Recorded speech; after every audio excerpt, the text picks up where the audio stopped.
And we're going to talk about estate planning. And as Ali mentioned, I'm a lawyer and a CPA. I've been doing this for about 25 years. And you say, well, lawyer, CPA, probably an accountant, went to law school. I kind of did it all backwards. I was actually a nuclear power for quite a bit before I went to law school. Finished law school and kind of not on a lark, but I took the CPA exam after the bar exam. Probably something I wouldn't do at my age today. When I was young, that seemed like something good to do. Meanwhile, I'm a lawyer and a CPA, used to work in nuclear power. I was like, why would you leave a good job, nuclear power? Well, it was kind of boring. Same thing day in and day out, very routine. And I wanted to do something different. And I'm doing that now. Work mostly with the elderly and family members of the elderly. Enjoy it very much. I meet new people every day. And most of y'all in the Hampton Roads area, if you've listened to the radio anytime, you've probably heard some of the commercials I've run. And all those are real stories, including Skippy the cat. Most of you probably have heard the commercial where featured Skippy. Skippy was a cat. He was a real cat, and he was real mean. He loved me, and he was very good to me, close to me. But my wife still has scars from when Skippy bit her a couple times. But I had a client that cat meant everything to him, and he wanted to make sure more than anything that cat was taking care of its death. But that's the kind of people I meet every day. Everybody has different concerns and issues, but I just want to start with kind of defining estate planning. A lot of people, when we think of estate planning, we think of a will, right? So a lot of people come to me and it's like, hey, I need a will. Because they think that's kind of what estate planning is about. But estate planning is more, a whole lot more than just a will. And the way I kind of on the slide, on the next slide there, the kind of the way I kind of define it, to start with, we're planning for high likelihood events such as aging, diminished cognition, capacity, failing health, and dying. So I said these are high likelihood events. There's a lot of things in life that we're just not sure about. But if you live long enough, you will get old, that's for sure. And if you live long enough as well, you will probably have some type of diminished capacity. And I know there are all kind of exceptions out there. Recently, a fellow, Charlie Munger, he was kind of Warren Buffett's right-hand man at Berkshire Hathaway. I think he was 99 when he died, and I understand up until the very end, he was hitting on all 8 cylinders, still controlling trades, making decisions, but very unusual for anybody to get to that age and not have substantial diminished capacity. So we're planning for these high likelihood events such as aging, diminished capacity, failing health, and dying. Again, those are all on the list of things that are probably going to happen to all of us at some point. Also, we think of estate planning. Nobody's, I would say no one's, but everyone's situation is quite a bit different. When I meet with a client, I typically spend about an hour and a half with them going over. People come to me and want a will. It's like, all right, we'll talk about your will, but let me talk first about your family. What's important to you? Right? Everybody's got different things that are important to them with their estate plan. They got people they trust or don't trust. So we don't really have any type of one size fits all when it comes to estate planning. It's a process too that should work while we're alive and after we're gone. And I'm going to kind of go through the tools in just a moment, but it's a process, should work both while we're alive and after we're gone. And we should look at it and review it periodically as our plans may change, as well as our life situations could change. So there's not any magic timeline to look at that, but as we go forward a little bit, I'll kind of give you some examples of situations that could cause us to at least look at our estate plans.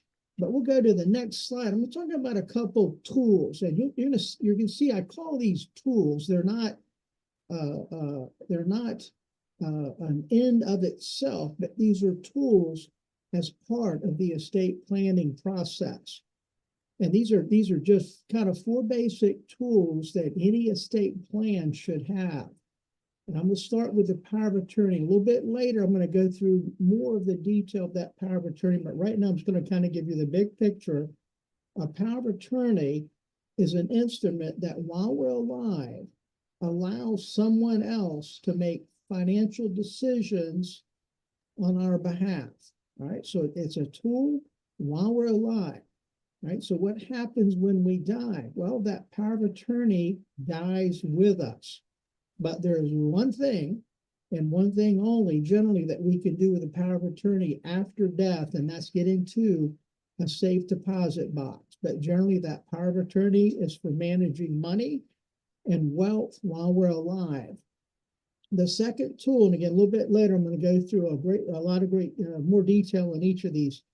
Medical directive. That's also an estate planning tool while we're alive. And as the name implies, it allows someone else to make medical decisions on our behalf, as well as determine when we're at kind of the end of the road, life-wise, what actions would be taken or not taken regarding our end-of-life decisions, basically life support type of thing. So we have a power of attorney is for financial decisions, but understand we can have in a power of attorney, we can put medical powers in there. That's not inconsistent with the Virginia Code, but typically our financial power of attorney, or just a power of attorney as it's more often called, is a separate document from the medical directive, right? And wills, and this, I want to have some fun talking in detail about the will. Will's like, oh, everybody knows what a will is. Well, we'll do you. I'm going to give you some fun examples of cases I've had regarding a will that might entertain you, but it will also surprise you as well. And then we're going to talk about trust for just a little bit as well, what we use trust for, what they can be used for, and give you a couple examples as well of when we'd use a trust. So let's go to the next slide there. So we want to say, all right, so we determined that we have these four tools: the power of attorney, the medical directive, will, and a trust. Again, that should be part of about any estate plan that we have. And I kind of think of those four tools kind of like four tires on your car. If you're missing one, it's just not complete. But, all right, so let's look at what happens if we have no formal estate planning, all right? And it sounds like some good news, but it's not good news. But Virginia does have a plan for you. If you don't have a power of attorney, medical directive, will, or trust, well, Virginia's got a plan for you, all right? The Virginia Code specifies in each of these situations kind of we went through while we're alive: medical decision-making, financial decision-making, and then at death, what happens. But the first one I want to mention there is a guardianship, right? A guardianship, I mentioned just a little bit about that. There's kind of two places, two situations where guardianship is used in Virginia. One is when a minor inherits property or money, right? And we see this often where grandma will say, I want to leave $10,000 to my grandson in her will, and the grandson's 8 years old. It's like, well, nice. We're going to leave little grandson some money. Well, if he's under the age of 18 and there's no contrary provisions in the will, there's some chance that a guardianship will have to be appointed. And I remember as a kid in school, some of you remember the same thing. Some of these papers that, you have your parent or guardian sign that. And I wonder, it's like, guardian, what is that? Very few people will ever have a guardianship that involves a court proceeding.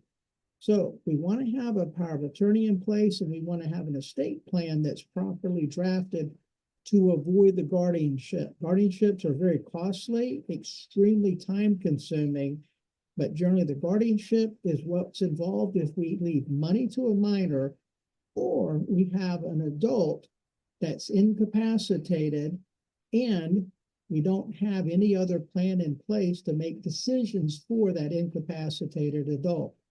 Conservatorship, we often hear guardianship, conservatorship together, but the guardianship for an adult is the person that makes decisions regarding the body of that person. Let me just give an example. Might have somebody 85 years old with dementia. They need to be in an assisted living facility or memory care unit, but they're argumentative, they're delusional, maybe even violent.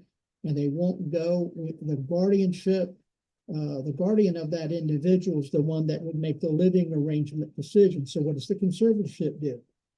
That is the individual that makes financial decisions, and those can be two different people. Often we have one petition for an older incapacitated adult that will request a guardian and a conservator be appointed. It's like, well, that stinks too. It does. It stinks. It really stinks up the room quite a bit. So if we have a power of attorney and a medical directive, not always, but typically we can avoid the guardianship and conservatorship. So no formal estate planning, not that this would happen to everyone, actually doesn't happen very often, but the guardianship, conservatorship, very expensive, time-consuming court proceedings. And someone's out there going to ask, what do these things cost? And I'll tell you, on the very, very low end, of guardianship would be $2,000 to $5,000. It can be upwards of $20,000. A contested guardianship, I've seen these numbers run into $50,000 and even $100,000. And that's when people are fighting over the control of typically an older person. Oftentimes there's money involved, and that's why people are spending big money to obtain control over that. The fourth bullet you see down there, next of kin for medical decisions. The Virginia Code, this is part of Virginia's plan. If we have an older person incapacitated and there's no guardian that's been appointed and there's no medical directive in place, Virginia Code actually provides that the next of kin can make medical decisions for that person. So would we rely on that? Well, it might work. Sometimes, I don't know if it's a good thing that we should rely on the law and next of kin. Obvious question, why wouldn't that work? We may have a tie with the next of kin. Let's say we have an older parent with 4 kids and the 4 kids don't agree. Well, that's not going to work very well either.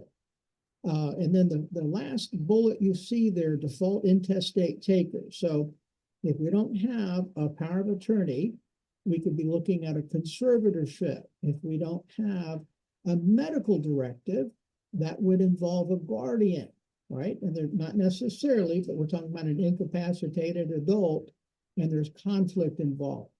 If we don't have a will or trust, the default intestate takers, the Virginia Code has a priority of who takes. And I want to make this too terribly complicated, give everybody a headache, but it can vary quite a bit from state to state. In Virginia, I'll give you just a brief overview. If somebody dies without a will and there are undesignated assets, that means there's bank accounts, no one's on it, nobody's on the life insurance, real estate's owned, and the individual alone that died, some combination of the spouse and children will take. If the spouse, I'm going to use a man for example, if the man dies and he is survived by his wife, and his wife is the mother of not one, but all of his children, then that wife is the sole heir at law.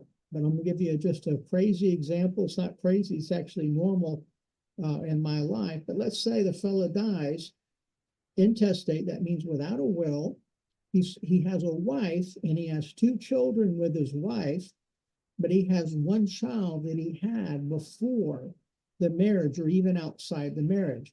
In that situation, generally speaking, that wife is a 1/3 taker and the children are 2/3 takers, right? And that's probably not something most of us would want to do. So if we don't have a formal estate plan, Virginia has a plan, but I generally do not recommend relying on the Virginia Code for our estate plan. So let's look at the next slide. A lot of people come to me, they're worried about estate and death taxes. Well, there's all kind of good news, right? All kind of good news there. We'll go from being negative to positive. Most estates are not taxable. All right, they're just not taxable. And this is in Virginia, right? There are some states, New Jersey, Pennsylvania come to mind. Those states have separate estate and death taxes. But right now, you can see in that second bullet, 2025, the federal estate tax exemption is a shade under $14 million, right? And just by way of statistics, you're looking at less than 1% of all estates hit that threshold. So we still want to have an estate plan in place, but the issue, the threat, the idea that our estate's going to be taxable, most people, it's just not there. And even more good news, married couples can double this amount, right? So we can easily go from $14 million to $28 million. Very, very easy to double it. Even today, we don't even have to use very complicated credit shelter trust to do that. So married couples can double that amount. There's no separate estate tax in Virginia. And more good news as well, inheritances are generally not taxable, right? And let me just give you an illustration of that. And I've been doing this again about 25 years. And most of my clients are fairly middle class. I have very, very few high net worth clients. Estate tax returns, I file maybe 2, 3 of those a year. A big year to me would be 4 estate tax returns where somebody has more than about $14 million. Very, very, very rare. Most of my clients are fairly middle class. They retired from the shipyard, work for the government, school system. So we don't generally have a lot of estate taxes that we file in this area. So let me just give an example. Somebody dies and they leave their kids $500,000. And this always comes as a great surprise to the kids. Like, all right, we're wrapping things up. We sold the property. The money's in an estate account. Each of the kids are getting, I'm going to make up a number, $125,000. And they go put that money in the bank and everybody's terrified.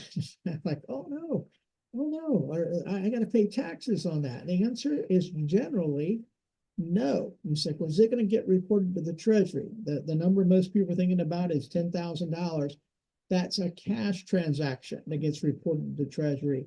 And even if you walk in the bank with $10,000, $20,000 in cash, you don't get in trouble. You get a suspicious activity report will be generated. But that inheritance, somebody needs your money, you put $100,000 in the bank, 200,000, 300,000. Even I've written some checks just in the last year. $13 million estate. The smallest takers in the residuary got about $1.5 million. And every one of them, when they came by my office to get the check, were just like, oh boy, I guess we got to pay taxes. No, you really don't. So inheritance are generally not taxable. Let me give you a couple exceptions though of where an inheritance is taxable. IRAs, 401ks, 457s, 403bs, any type of deferred compensation. I'm looking at my clock to make sure I'm on time. You have to put preachers and lawyers on a clock or they will talk forever. And we got about 12 minutes left, plenty of time. If you leave an IRA to your children, you leave a tax-deferred annuity, that component that income tax not been paid on is income taxable. All right, and I'm not going to make this a real long tax talk this evening, but under current law, this was the regulations were implemented about 6 months ago from the Treasury. Inherited IRAs now for non-spouses, non-minors, like say your parents left you $50,000 IRA, 10 years to take that money out and pay income taxes on it. But that's an income tax only. It is not an inheritance tax. All right.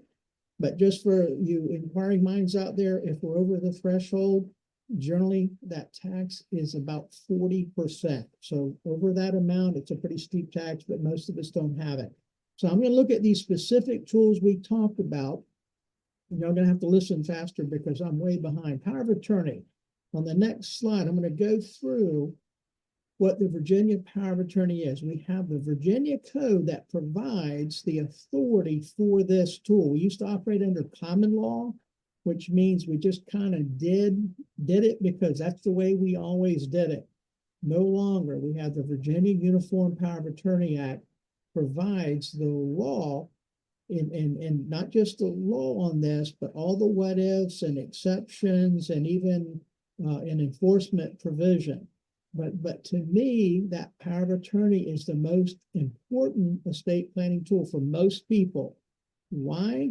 Most of us, when we get old and our mind goes a bit, that money's going to leak out all over the place. And it's often not family members or it's not strangers, often family members, neighbors, and whatnot, that sometimes aren't acting in the best interest of our older clients.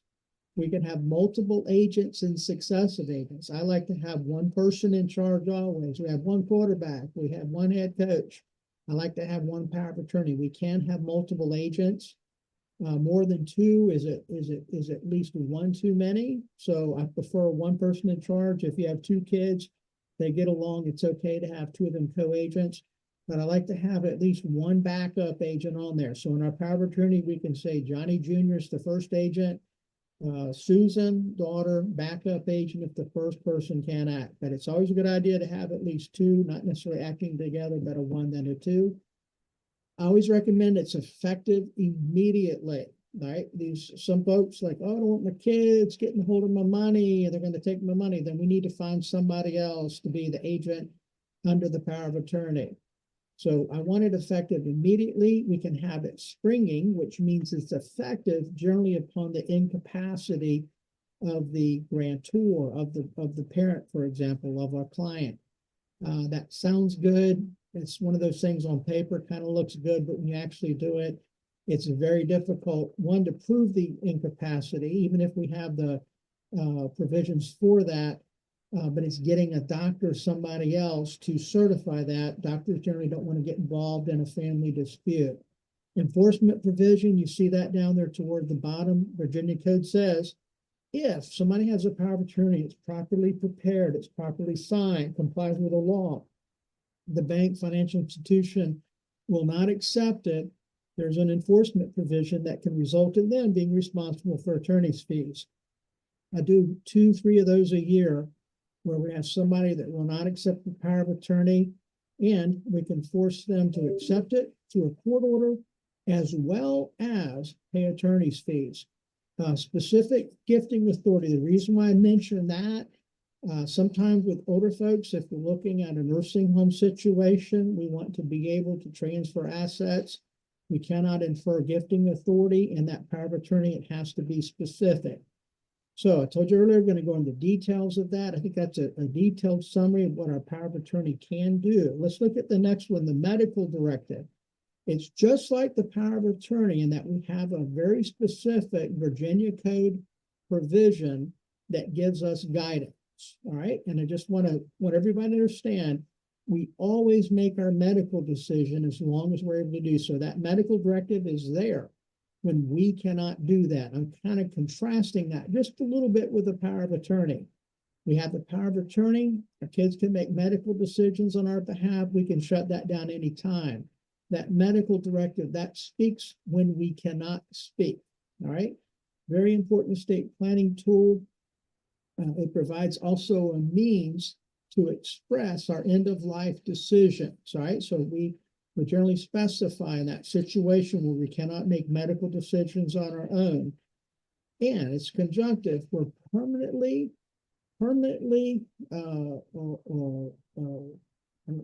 the good word to describe this is, we're dying. We're not going to come back, right?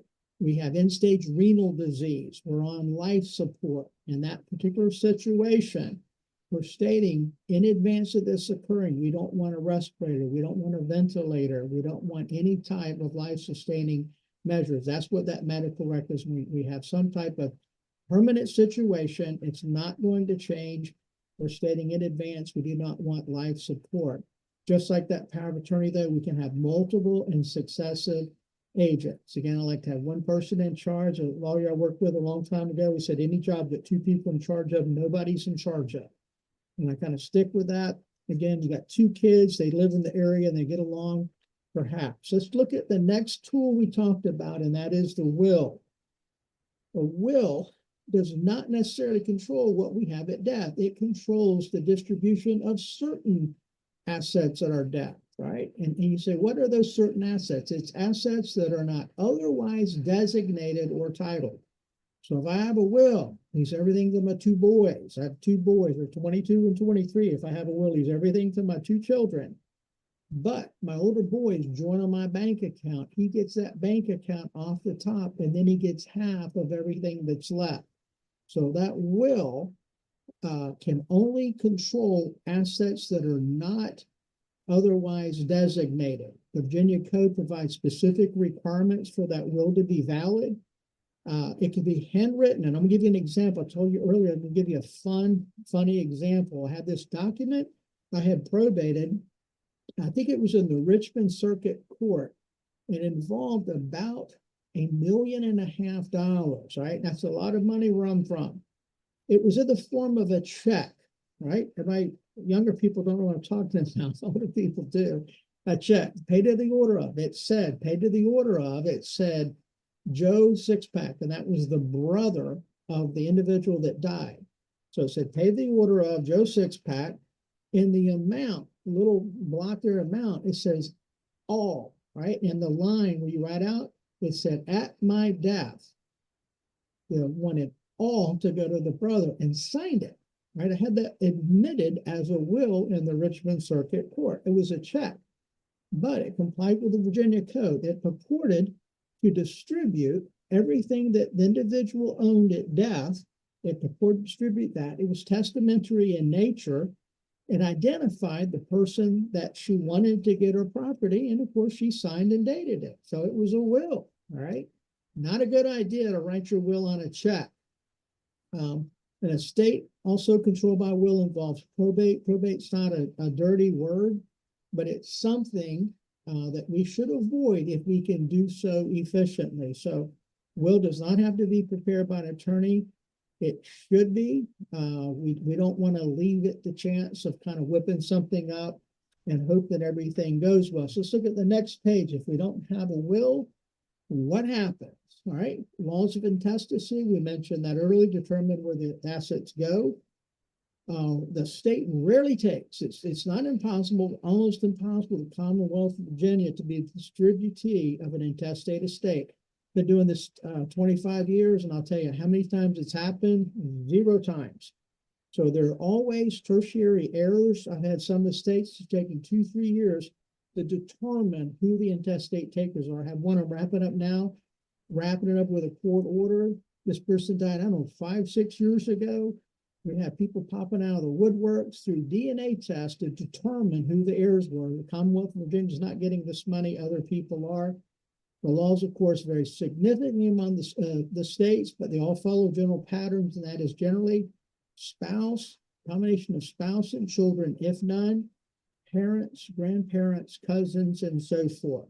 All right, the last thing I'm going to look at, I got about 1.5 minutes, so y'all gonna have to listen real fast. Trusts, not just for the wealthy. We avoid probate, protect needs-based benefits for a beneficiary. We can have a child maybe on Medicaid. A trust can be used to protect the benefits, meaning the child can receive the benefit of the money but not lose their benefits. We can also protect beneficiaries from poor life choices, all right? Everybody knows what I'm talking about there. We all have a relative like that. And if you don't have a relative that has some type of problems from poor life choices, that means you're the relative, because every family's got somebody that's kind of suffered from poor life choices. The next slide there, it also can be used to provide for pets. Skippy the cat had about $275,000 to take care of him the rest of his life. Perpetual charitable purposes. In our trust, we can provide for charity that would run indefinitely.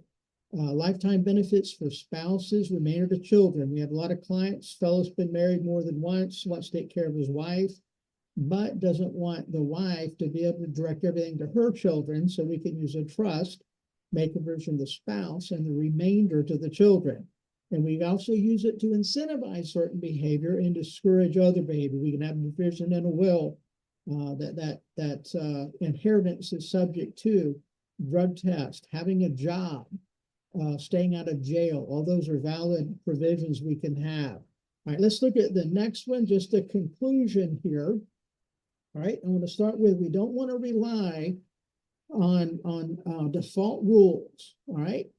Again, a lot more than just leaving your wealth at our death. We don't want to rely on default rules for genuine plan is not always what we want or what we need. Handwritten will they work? They might work real well. I'm going to tell you, don't bet your estate on it. Whether your estate's worth a little bit or a lot, to me, it's not worth it to handwritten will and rely on that. Trust, again, not just for the wealthy. We've got all kind of uses for trust. I'd say about probably 80–90% of my estate planning clients, we are using a trust, typically to avoid probate. But often, like my kids are still young, I have a trust provision for them, such that if my wife and I die prematurely, they don't get too much money in too short period of time.